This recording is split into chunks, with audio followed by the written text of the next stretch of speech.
My vision. The world these days is passing through a critical stage.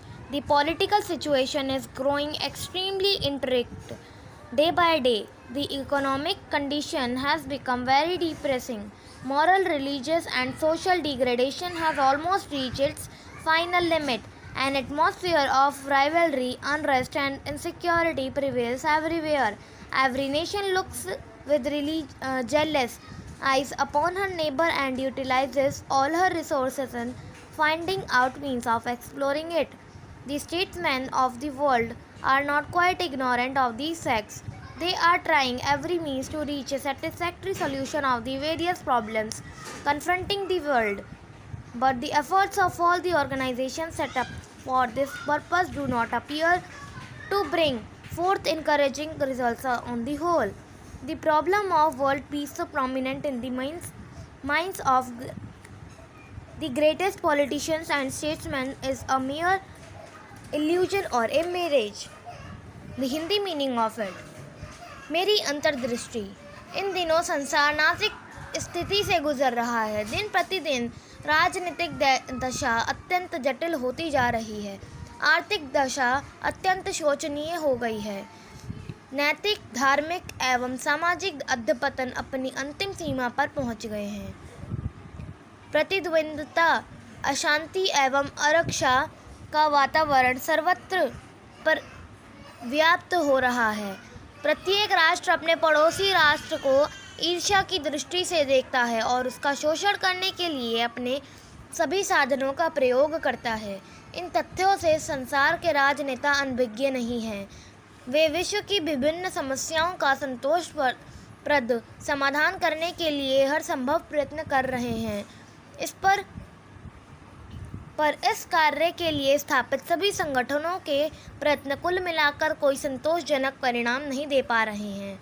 विश्व शांति की समस्या, जिसे बड़े बड़े राजनीतिज्ञ और राजनेता इतनी प्रमुखता दे रहे हैं, केवल एक भ्रम अथवा मृगमरीचिका मात्र है। The state of affairs in India does not hold out any bright prospect.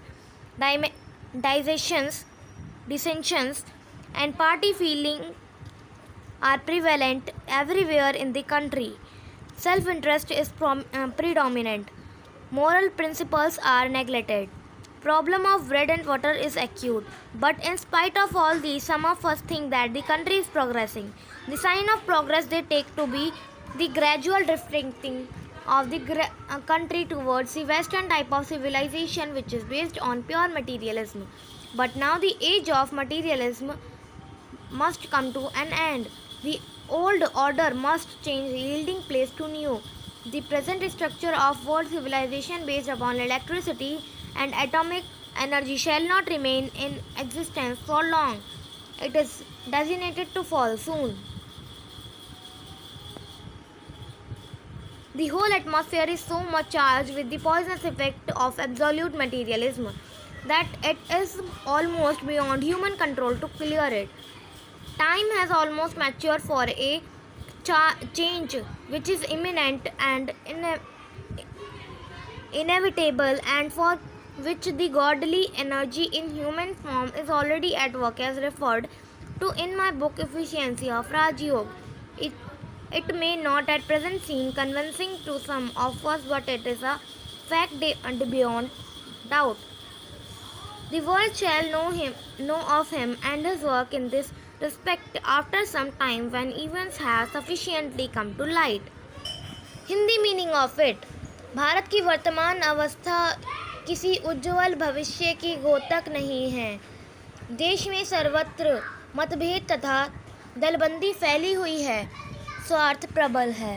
नैतिक सिद्धांतों की अवहेलना हो रही है। दाल रोटी की समस्या अत्यंत जटिल है, परंतु इतने पर भी हम में से कुछ लोग सोचते हैं कि देश उन्नति कर रहा है। वे घोर भौतिकता पर आधारित पाश्चात्य ढंग की सभ्यता की ओर देश को धीरे धीरे बढ़ने ही प्रगति का घोतक मानते हैं। पर अब भौतिक युग की इतिश्री होने ही है। पुरानी अवस्था परिवर्तित होकर नए की अवश्य जन्म लेगी। विद्युत एवं अणुशक्ति पर आधारित विश्व सभ्यता का वर्तमान ढांचा बहुत दिनों तक रहने वाला है। इसका शीघ्र पतन अवश्यंभी है। संपूर्ण वातावरण उग्र भौतिकता के विषैले प्रभाव से इतना अधिक दूषित हो चुका है कि उसे साफ करना मनुष्य की शक्ति से परे हो गया है। परिवर्तन के लिए समय अब आ गया है। यह आसन्न एवं अनिवार्य है और इसके लिए मनुष्य रूप में ईश्वरीय शक्ति पहले से ही कार्य कर रही है। इसका उल्लेख मैंने अपनी पुस्तक राजयोग की प्रभाव क्षमता में किया है। इस समय हम में से कुछ लोगों को यह विश्वास के योग्य भले ही ना लगता हो, पर निसंदेह यह एक सत्य है। विश्व उस ईश्वरीय शक्ति तथा उसके तत्संबंधी कार्यों को कुछ समय पश्चात जानेगा, जब घटनाएं काफ़ी प्रकाश में आ जाएंगी। Godly work is always accomplished through the agency of some human being of high caliber and not direct. The reason is that God does not possess mind, manas, which is the only instrument to bring things into action. Man possesses mind which can be utilized for the purpose, but only when he has lost his feeling of individuality in toto. What remains in him after he has achieved complete negation of self is not the human mind, but only the godly mind in pure and absolute state. Now nature works through this godly mind, although apparently it exists within the frame of a human being.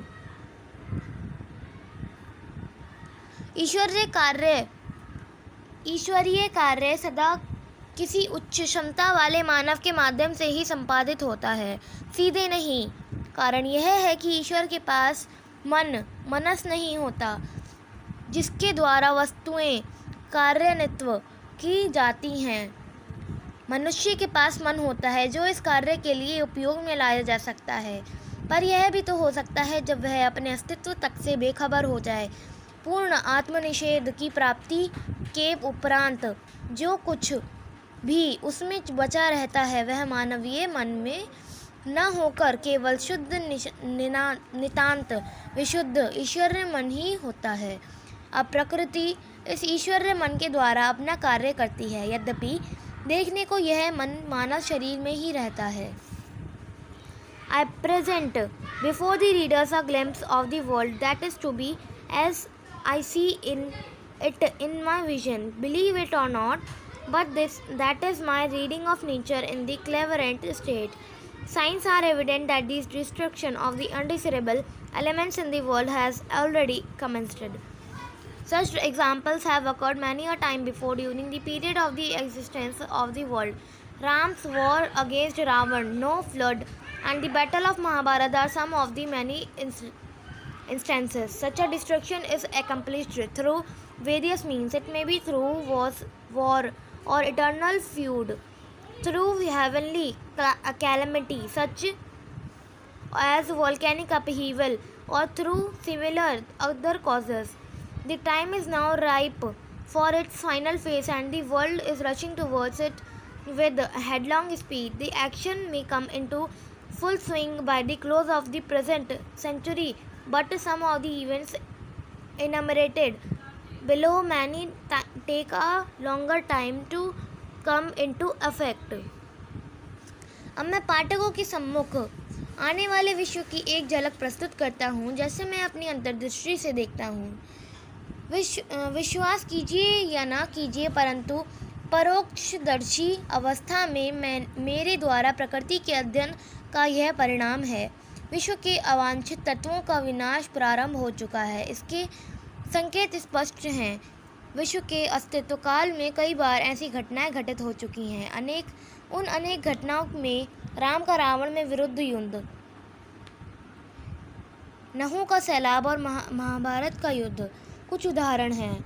ऐसा विनाश विभिन्न साधनों के द्वारा संपन्न होता है। यह साधन युद्ध अथवा आंतरिक कलह, ज्वालामुखी विस्फोट जैसे दैव्य प्रकोप अथवा ऐसे ही अन्य रूपों में प्रस्तुत हो सकते हैं। अब अंतिम दृश्य के लिए समय आ गया है। और विश्व उसकी ओर द्रुत गति से बढ़ रहा है। यह कार्य इस शताब्दी के अंत तक पूरे वेग से प्रारंभ हो सकता है, परंतु अधोलिखित कुछ घटनाओं के उन्हें